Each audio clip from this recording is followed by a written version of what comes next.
Thank you. Thank you. That was wonderful.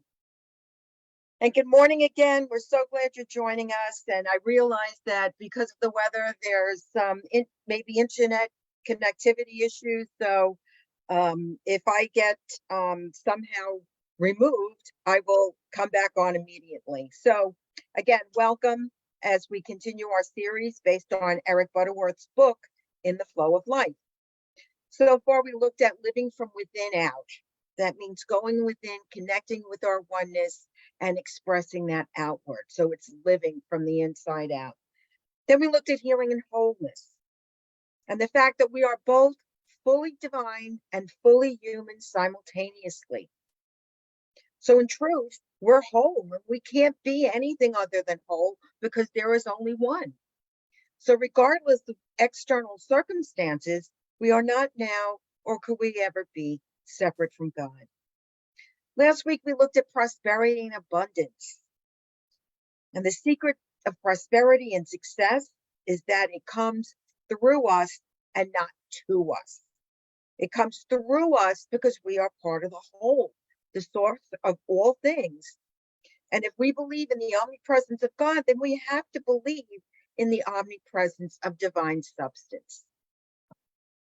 This week, we're going to be covering two chapters, the effusion of light and the art of getting along. Now, when we hear the word light, we usually associate it with the sun, the stars, light bulbs, laser beams. And from a scientific perspective, light is described as a stream of massless particles called photons that travel at the speed of light in a vacuum. But for my purposes, I mean, science is wonderful, but for my purpose, I'm speaking of spiritual light. And that describes an inner or transcendent illumination that goes beyond the physical aspects of light. It represents enlightenment, awareness, spiritual awakening. It's associated with the higher consciousness, divine presence, and the illumination of truth or inner wisdom. It's that light of divinity, of spirit that is within each of us. Now, there are so many references to light in scripture. Genesis 1:3 says, "Then God said, let there be light, and there was light." We are the light. Jesus' followers saw Jesus as the light. And in John 8:12, Jesus said, "I am the light of the world." But Jesus also showed us that we were the light too. In Matthew 5:14, Jesus says, "You are the light of the world. In the same way, let your light shine before others so that they may see your good works and give glory to your Creator in heaven." John 1:9 describes Jesus as the true light that enlightens everyone coming into the world. I love that. The true light that enlightens everyone coming into the world. So that means that Jesus, our brother and way shower, came into the world to show us that we were the light. And the light is not confined to physical form. That light is the part of us that is eternal, that is one with God. Light is the reality of God and all creation. It's the reality of our own potential. Eric wrote, "All overcoming, all healing, all self-expansion is the effect of the dawning of light within and its effusion without." So that means the light within expressing without. What he's saying is that we connect to the light from within and we see that expressed into the world. The light is also about inner guidance. And Eric wrote, "Humankind has instinctively sensed a dimension of life in which there flows, like an underground stream, a directive force that is forever corresponded with conscious need. This effusion of light is one of the mysteries of nature where we would call instinct."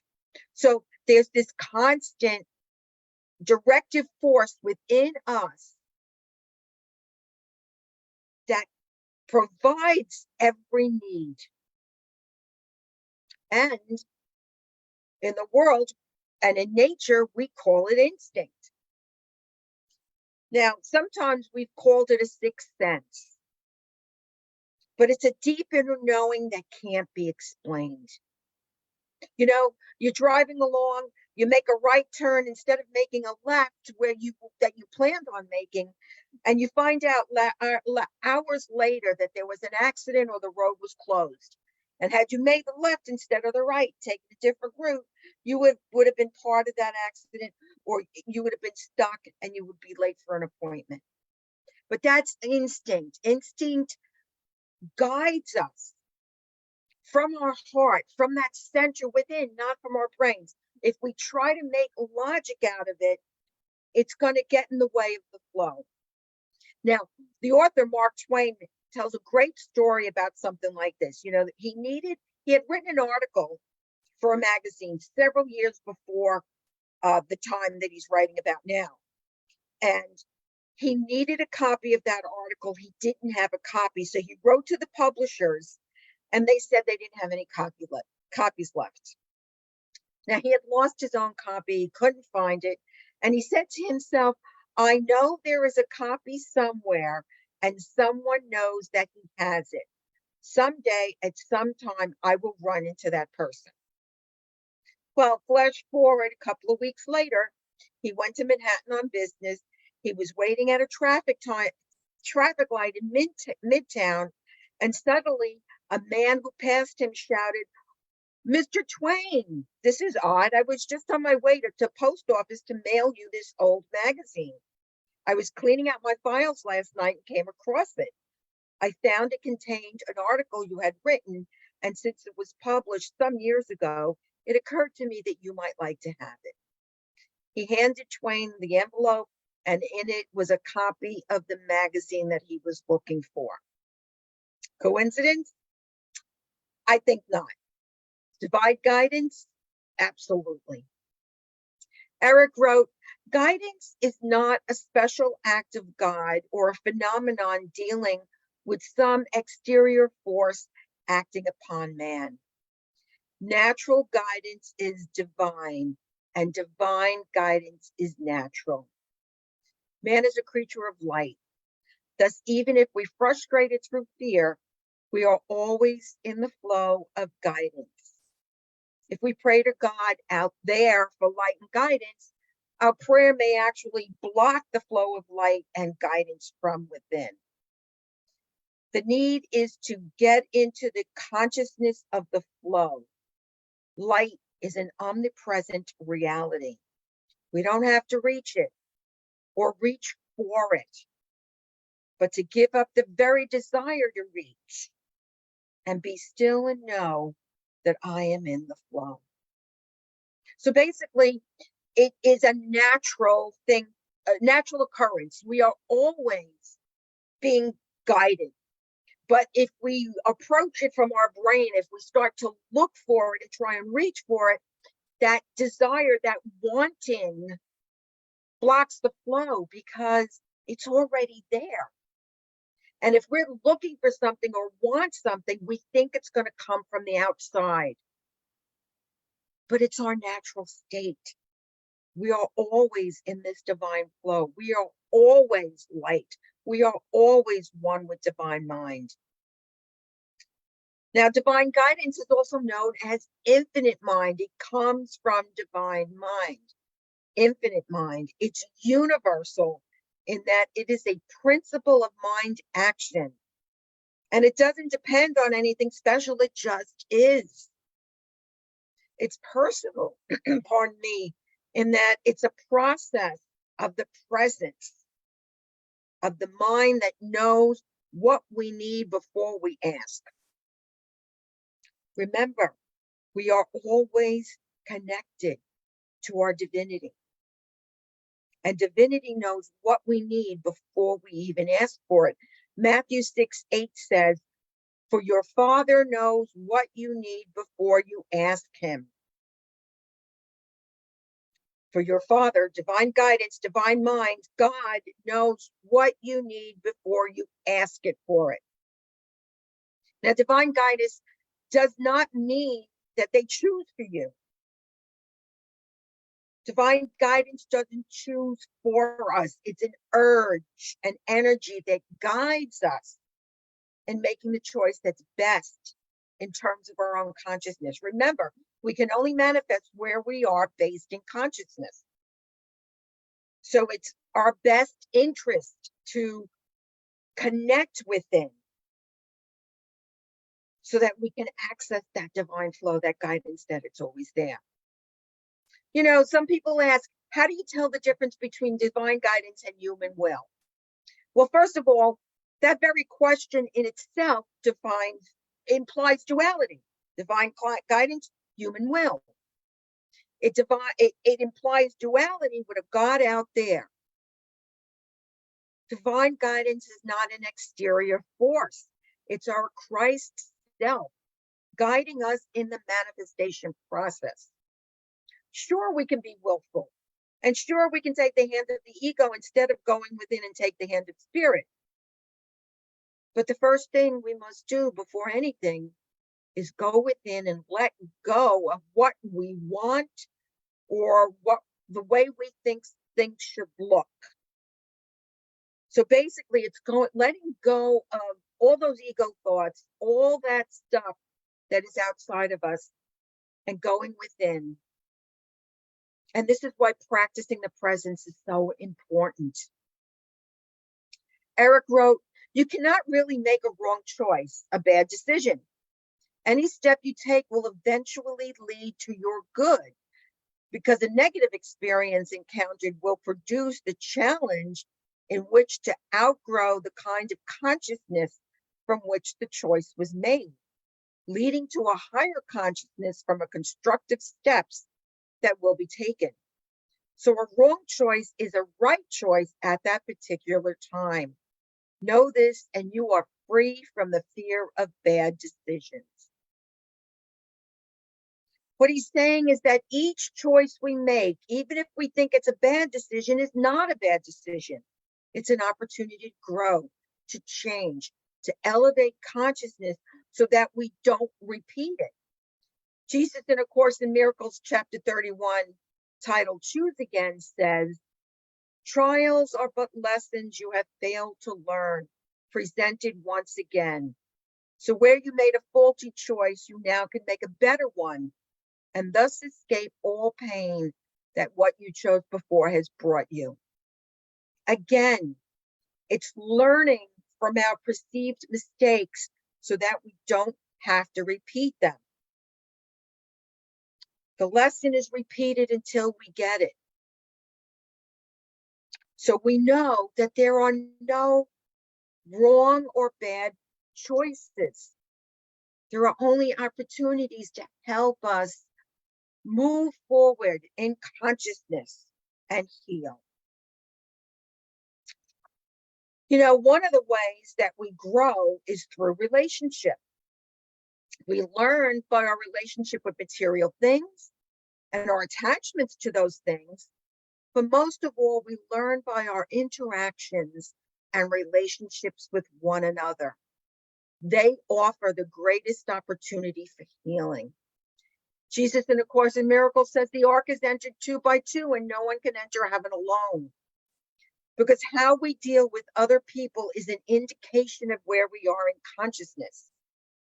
We partner with other people to help each other grow. Can we look at someone we disagree with, see past their humanness, and see their Christ self? Can we truly look at another person and know that there is no difference between them and us? If we can't, then we're reinforcing duality. Now, I know it's not easy to do, especially when we have the opposite view of someone else. The truth is, there is only one, and the foundation of it all is love.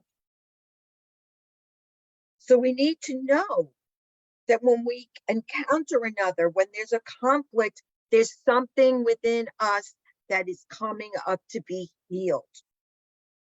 because we are love. We were formed from love. We remain love. We are one with love.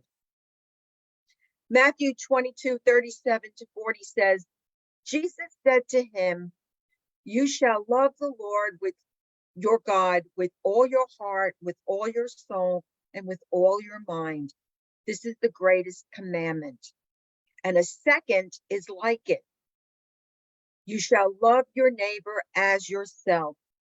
On these two commandments hang all the laws of the prophets. And we are to love our neighbors as ourselves because there is only one. Butterworth wrote, to love God and your neighbor is to get into the flow of love. You will invariably find it easier to get along with people when you go along with the movement of the flow. The art of getting along is not a psychological gimmick by which to love the unlovable and communicate with the incommunicable. It is not simply adjusting to or making the best of human perversity. Getting along relates only secondarily to the other person.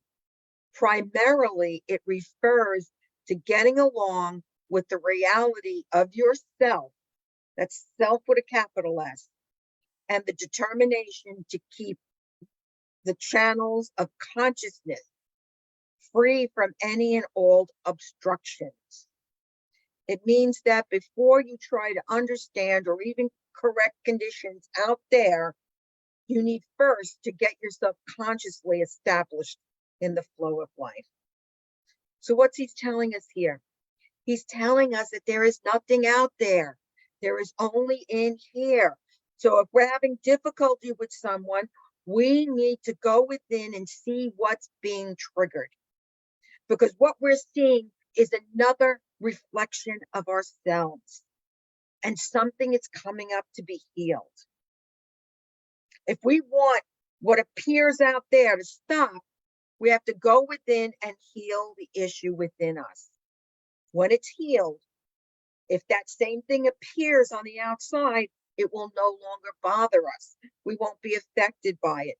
We will still love unconditionally and be able to express that. Now, as I said earlier, we keep coming up against the same thing.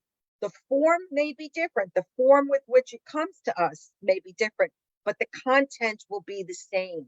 And that content is what we need to look at and we need to heal from. You know, there's going to be things that happen that make us angry and upset, resentful. We're human. Human beings experience that. Again, it's all part of the process to look at what's going on, own it, and look at it honestly and allow yourselves to heal from it, deal with it and heal from it. John 21:22 says, Jesus said, what is that to you? Follow me. So that means it doesn't matter what's going on out there. Jesus is saying, follow him. Go within to the Christ self. Out there is just a reflection of an unhealed mind. All healing comes from within. Eric wrote, this doesn't mean to be blindly indifferent to what goes on in the world around you, but it does mean that before you try to understand or even correct conditions out there, you need first go to get yourself consciously established in the flow of life. The incident is most certainly external, but the reaction is completely your own. We're responsible for where we are in consciousness, and we attract to us that which represents our current consciousness. If we find that we're surrounded by things that make us angry, we can only change that by going within to uncover what's going on so we can heal from it. Eric wrote, it's a difficult lesson but an important one. To admit that your sudden flare-up of anger evidenced that beneath the facade of composure, there was chaos within you. Thus, you were disturbed by what happened because you were disturbable. Again, it's not a judgment on us. It's not to make us feel bad. It's not to make us feel unworthy. It's there to teach us, to let us know, oh, that's bothering me. I wonder why that's bothering me. And just go within and ask to be healed from it. Eric wrote, we tend unrealistically to expect the world to provide us with the kind of peace and security and love which can only come from within ourselves. We do not take people as they are, but rather as fits or misfits to our own standards and expectations. Then we either reject them outright or we try to change them and make them over to suit our concept of what they should be. This gives rise to erroneous ideas of making friends. Normally, a friend is one who agrees with you or one who you have converted to your way, and the friendship lasts for as long as he or she remains converted. In truth, you cannot make a friend. You can only accept a friend. The answer is not finding the right person, but in being the right person. And I'm going to say that again because it's so important. The answer is not finding the right person, but in being the right person.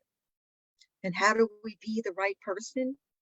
By going within, by having the courage and willingness to go within and dissect whatever it is that's keeping us from our peace, that's keeping us from being in the flow of life. We are light. We are one with our Creator. All of humanity is a reflection of light, of oneness. And being egos in the body, it's difficult sometimes to see that, to own that. So again, we are simultaneously fully divine and fully human. Embrace your humanity, but know that you are divine. You are the light, and so are they. So I'm going to invite you now to close your eyes as we move into meditation. And I'm going to start the meditation with a little exercise. So just allow yourselves to relax where you are. Close your eyes and just feel yourself relaxing with each breath you take. Allow yourselves to let go of any thoughts that may be distracting you, any worries, any fears, and just allow them to move away like a cloud moving away, the breeze gently pushing the clouds away. And allow yourself to do a body check, a self-check, and see if there's any tension being held anywhere in your body. And I invite you to just breathe into that area, knowing and feeling the relaxation that comes from directing your breath, from directing peace into those areas. And as you continue to breathe, I invite you to breathe at a comfortable pace for you. So now I'm going to invite you, and you can keep your eyes closed, to hold your hands out in front of you and clench your fists. Clench them tightly. Clench them as tightly as you can. And can you feel your whole being tensing up with the tightening of these fists? Close hands hold on possessively to people and situations. If we function from this level, we're only going to invite things into our life that cause conflict. Now I invite you to open your fists and let them fall comfortably onto your lap with your palms up. Now notice that those areas that were tense before are no longer tense. Your whole body relaxes. Notice how you seem to open up and your resistance disappears. Open hands hold no weapons.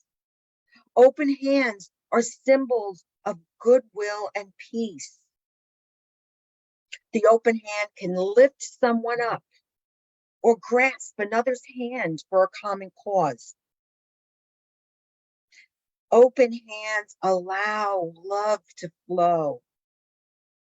Open hands allow us to remain in the flow and allow us to flow from one another to one another to help support and love. Open hands allow us to receive.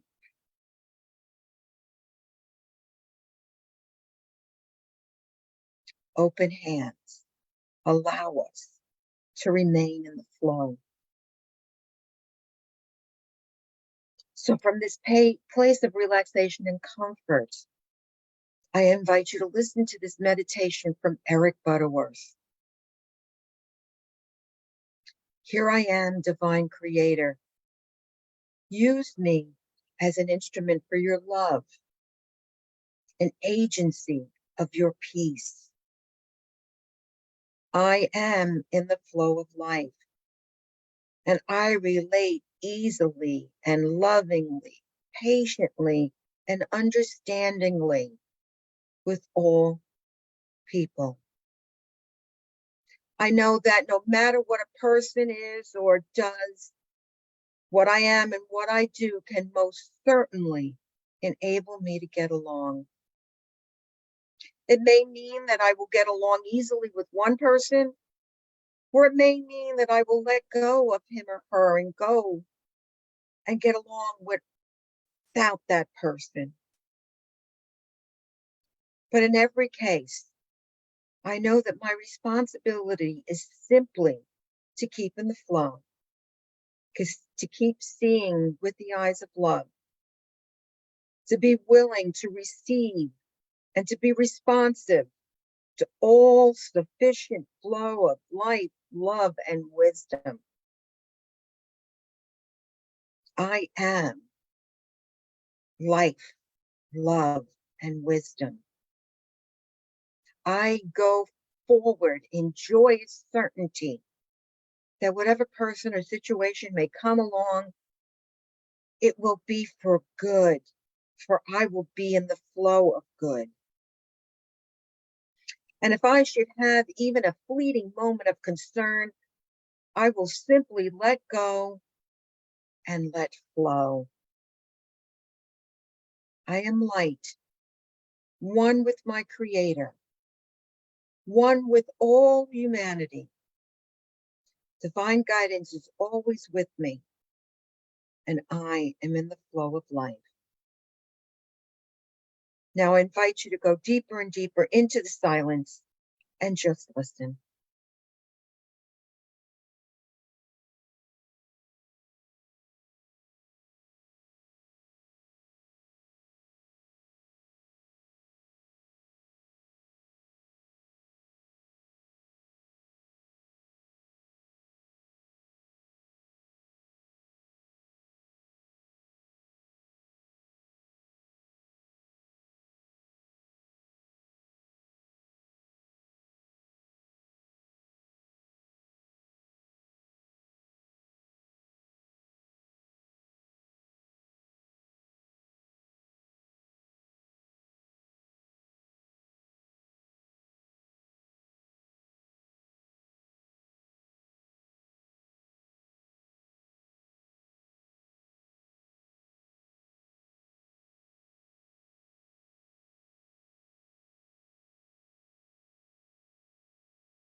And Morning. they'd get the meditation going. Play your song yet?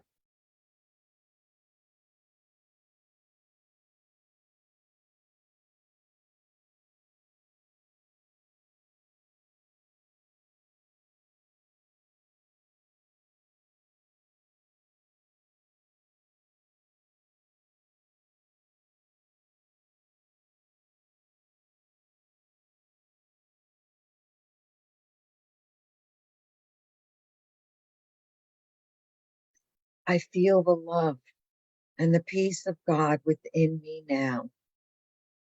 And I radiate that love and that peace outward. And I do this by seeing the Christ in all that I encounter. I do this by praying for those who may be experiencing some kind of difficulty. I extend these prayers to the wider circle of the world.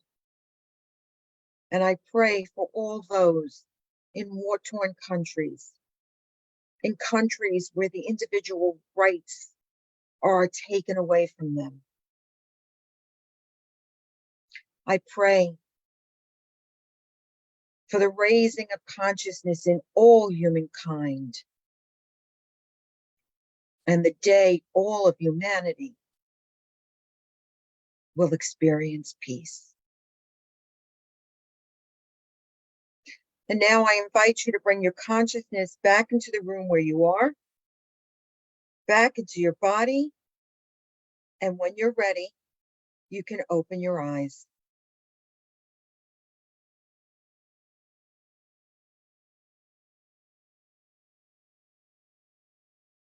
And welcome back. And this is the time in our service where we have the opportunity to give. So I invite you to take your gifts and hold them in your hand. And whether you use a check or PayPal or the donate button on our website or credit card, just visualize yourself infusing these gifts with your love, infusing these gifts with your light, infusing these gifts with the knowledge that God is source and God consciousness is supply. There is always more than enough. And I give freely and receive freely. So I'm going to invite you with your mics muted to bless these gifts with me. And together, divine love as me blesses and multiplies all that I choose to give, all that I am open to receive, and I am grateful. And I'd like to thank everyone who joined our live stream or watching later on YouTube or from our website. And please just leave a comment or just say hi on our Facebook page. We'd love to know who you are or where you're from. So thank you. And if you would ever like to join our Zoom service, just email unity@unityspiritualcenter.org, and I'd be happy to send you directions. And our closing song is